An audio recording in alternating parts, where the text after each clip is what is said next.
সাধারণ মানুষ, আম জনতা, এই রাজ্যের আম জনতা ঠিক কি ভাবছে, কোন কোন ইস্যুতে তারা এবার ভোটের লাইনে দাঁড়াবেন, জি 24 ঘন্টায় মতামত জানালো পাবলিক।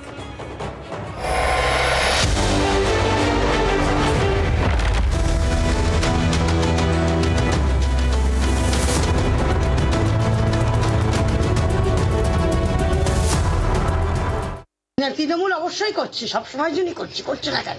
যে পার্টি আসবে সে যেন কাজ চাই, আমরা কোনো পার্টি হিসেবে দেখবো না। দেখুন, আমরা ডাক লাগলে যাকে পাবো, যে আসবে তাকে আমরা ডাক লাগলে পাই, সবসময় জন্য পাশে। দিদি কাজ করছে, দিদি আমাদের সবার পাশে আছে, দিদি আসবে, এইবার কোনো বিকল্প নেই।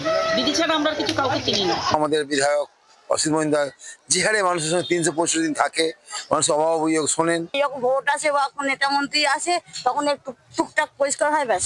আর সারা বছর এরকম কেউ খোঁজও নেয় না আপনাদের? না, খোঁজ নেয়? কে খোঁজ নেবে? চেঞ্জেস আসা উচিত।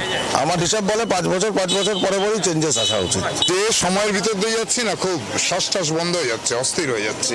কি হবে সেটা বলা যাচ্ছে না, পরিবর্তন অবভিয়াসলি চাই। শিক্ষিত বেকার যুবক থেকে শুরু করে মাসোহারা পাওয়া যে মানুষ, তারা প্রত্যেকে কিন্তু এখন মুখ খুলে বলছে যে একটা পরিবর্তন আসা উচিত। আমি নিজে মনে করি সম্পূর্ণভাবে বামপন্থীদের আসা উচিত। 3 বার তো হয়ে গেল, এবার একটু বদল চাই। 26-এর বিধানসভা ইলেকশনে আমাদের বাংলায় যে সরকার আছে সেই সরকারই থাকবে। তো যেমন আছে তৃণমূল সেরকমই থাকবে। মমতা ওদের উন্নয়নের কাণ্ডারি। আমাদের লক্ষ্মীর ভাণ্ডার তো দিদি দিচ্ছেন, সামনে এসআইআর, এই সব নিয়ে তো মনে হয় যে তৃণমূলই থাকবেন। তৃণমূলই থাকবে, তবে তৃণমূলের সংগঠন অনেক পিছিয়ে গেছে, মানে শাসক দলের আসন কমবে কিনা বলতে পারছি না, তবে বিরোধী দলের আসন বাড়বে।